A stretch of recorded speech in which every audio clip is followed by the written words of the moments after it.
بسم اللہ الرحمن الرحیم۔ السلام علیکم ورحمۃ اللہ وبرکاتہ۔ شروع کرتا ہوں میں اللہ کے نام سے جس نے مجھے اور پوری کائنات کو پیدا کیا اور جس کے پاس ہم سب کو لوٹ کے جانا ہے۔ میں ہوں اقبال امام اور آپ دیکھ رہے ہیں میرا یوٹیوب چینل اخبار الیوم۔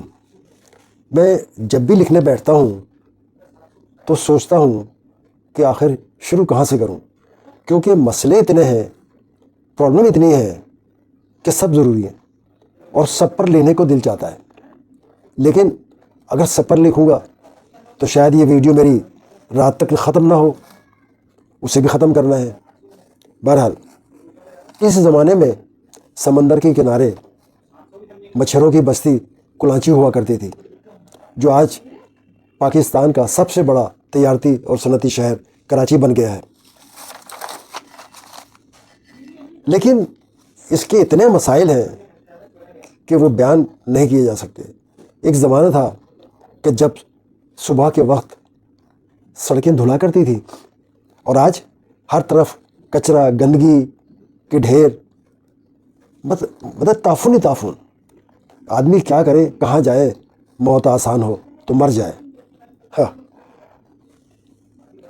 کسی زمانے میں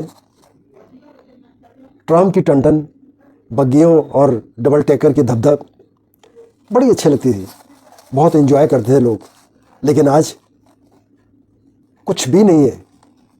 بسیں ہیں ٹوٹی پھوٹی، بگیوں کا نام نشان نہیں، ٹرام کا نام نشان نہیں۔ کیا کرے آدمی، کہاں جائے، کس سے شکوہ کرے، کس سے شکایت کرے؟ ہاں، ہر طرف ٹوٹی ہوئی سڑکیں دیکھ کے دکھ ہوتا ہے یار۔ اور ٹوٹی ہوئی سڑکوں کی وجہ سے گاڑیاں آپس میں ٹکراتی ہیں، لوگوں میں لڑائی جھگڑے ہوتے ہیں، تھانہ کچہری ہوتی ہے۔ بہت مشکل ہے یار۔ ایک مسئلہ ہو تو آدمی بیان کرے، ایک مسئلہ ہو تو آدمی لکھے۔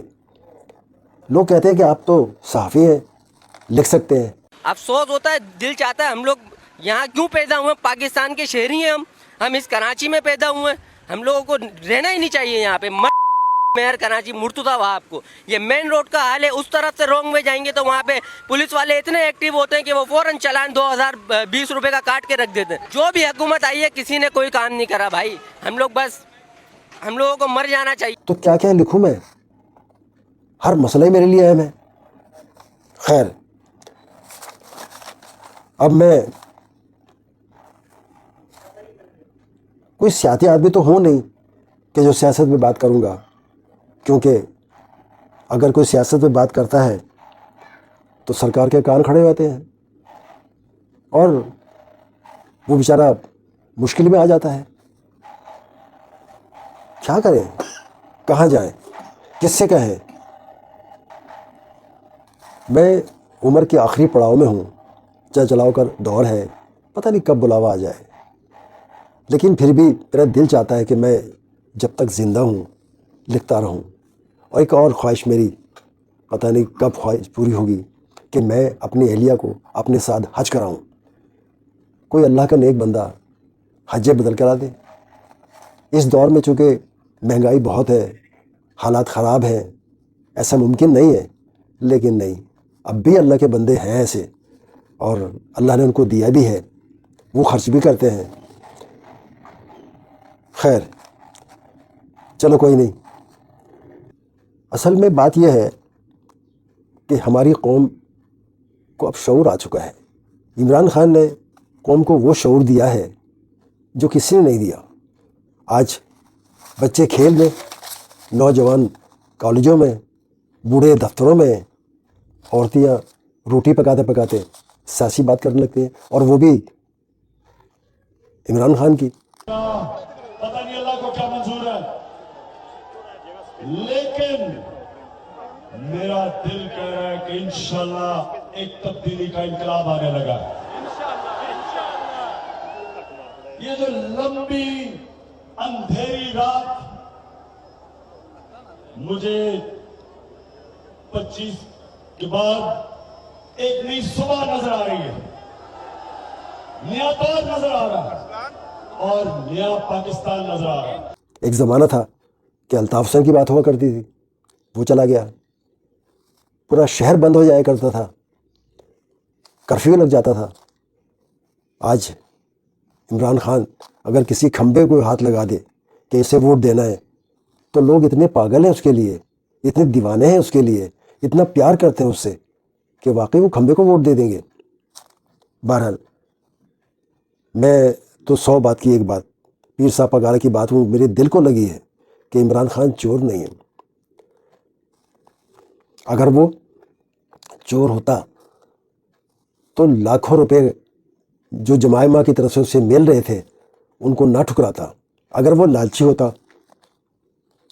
تو وہ لندن میں رہتا اور عیش کرتا، وہاں اس کے لیے کیا کچھ نہیں تھا۔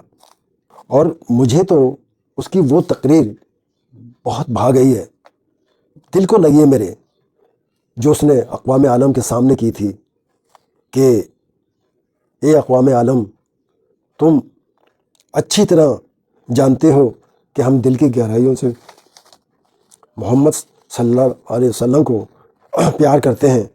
تم یہ بات اچھی طرح جانتے ہو کہ جب تم ان کے خلاف کوئی بات کرتے ہو تو ہمارے دل کو درد ہوتا ہے، اور تم یہ جانتے ہو کہ دل کا درد سارے دردوں سے مشکل ہوتا ہے، تکلیف دہ ہوتا ہے۔ اور پھر دنیا نے دیکھا کہ عمران خان نے 800 سے زیادہ دن کی جیل کس طرح کاٹی، کس طرح صبر اور تحمل سے اور بہادری سے کاٹی۔ لوگ تو معافیا مانگ کر پتلی گلی سے نکل جاتے ہیں۔ بہرحال میں کیا کہہ سکتا ہوں، دل میں کچھ لوگ ایسے ہوتے ہیں کہ جو دل میں جگہ بنا لیتے ہیں، جیسے صدام حسین، امام خمینی، ذوالفقار علی بھٹو، اور اب عمران خان۔ وہ دل سے نکلتا ہی نہیں ہے، چاہے غریب آدمی ہو، امیر آدمی ہو، بچہ ہو، بوڑھا ہو، جوان ہو، عورتیں ہوں، مطلب کوئی ہر شخص اس کا دیوانہ ہے۔ اور کوئی کہتا ہے ایسا نہیں ہے تو وہ جھوٹ بولتا ہے، وہ غلط بولتا ہے۔ ہاں دیکھو، غلطیاں تو انسان میں ہوتی ہیں، شاید اس میں بھی ہوں گی، وہ کوئی فرشتہ تو ہے نہیں، لیکن بہت سی باتیں ایسی ہیں جو اس نے بہت اچھی کی ہیں، بے انتہا اچھی کی ہیں، اور میں سمجھتا ہوں کہ اگر ہم اسے موقع دیں گے تو وہ اچھے کام کرے گا۔ لوگ کہتے تھے کہ عمران خان کے بعد اس کا نام لینے والا کوئی نہیں ہوگا، لیکن حالات اور وقت نے اسے غلط ثابت کر دیا۔